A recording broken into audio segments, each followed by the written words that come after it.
BM Chavda. ભાઈ શું ઘટના બને છે તમારા પ્યારા પીપળિયા ગામમાં?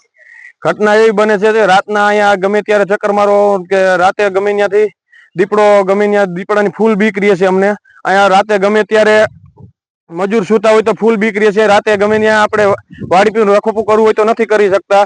રોજ ભૂનનો અહીંયા ફૂલ ત્રાસ છે. તો રાતે અમારે રખોપું કરવું કે દીપડાનું ધ્યાન રાખવું અમારે. કેટલા સમયથી દીપડો દેખાય છે? શું માંગ? દીપડો અહીંયા 1.5 થી 2 મહિનાથી દેખાય છે. ફોરેસ્ટ વાળાને અમે 2-3 વાર જાણ કરી તોય કડક પગલા કોઈ લેતું નથી. શું માંગણી છે તમારી? માંગણી એ જ છે કે જલ્દી ફોરેસ્ટ વિભાગ જલ્દી કડક પગલા લઈને જલ્દી આ દીપડાને પકડી જાય. મારું નામ છે લખમણભાઈ અમીરભાઈ અંબોલ પરા પીપરિયા.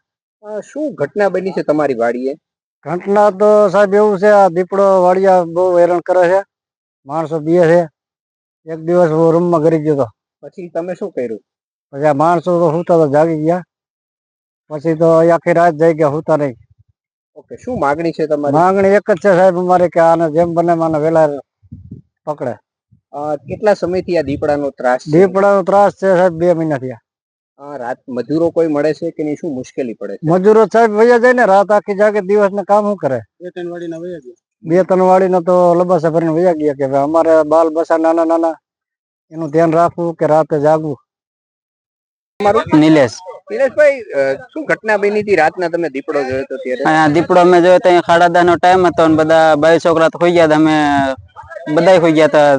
ખાટલા હરણ ભટકાનો પાણી લોટો ભરેલો હતો ને એટલે જાગી ગયો. પછી દીપડો ઓરડીમાં અંદર આટો મારીને બહાર નીકળતો ખાટલા બાણા હતો ને એટલે ખાટલા હારે ભટકાણો. એક મિનિટ એને બોલવા દો. શું પછી તમે શું કર્યું? અમે પછી અહીંયા ખાડ નજીક થી આવી ગયો ને એટલે પછી ઘડીક ખાટલા પર શાંત પડી રહ્યા ને પછી થોડો વાગી ગયો ને એટલે બધાને જગાડે. અત્યારે મજૂરો કામ કરવામાં આવે છે કે બીવે છે? શું કહે?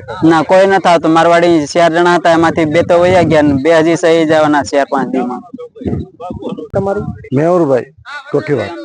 મેહુરભાઈ, વાત કરીએ તમારા ગામમાં અત્યારે શું મુશ્કેલી છે ને શું માંગ છે તમારી?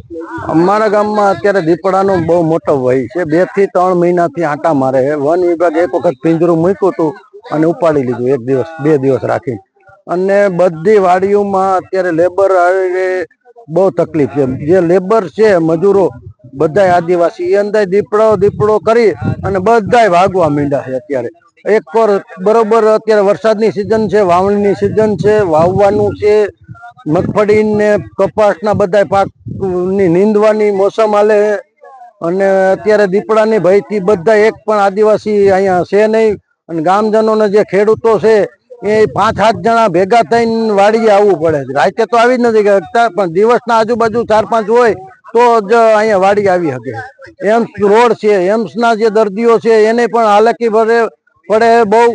અને એ લોકોના જે કર્મચારી છે, ડોક્ટરો છે, સિસ્ટરો છે, એ બધા પૂછે કે ભાઈ દીપડો નીકળો તો પણ દીપડો એમ કઈ ઉભો નથી રહેતો. વન વિભાગ જ એની સોલ્યુશન લેવે તો જ આ હલ બને એમ છે. અત્યારે ગામમાં કેવો પૂરેપૂરો ભાઈ આ સાઈડ કોઈ એને આવતું જ નથી દિવસના.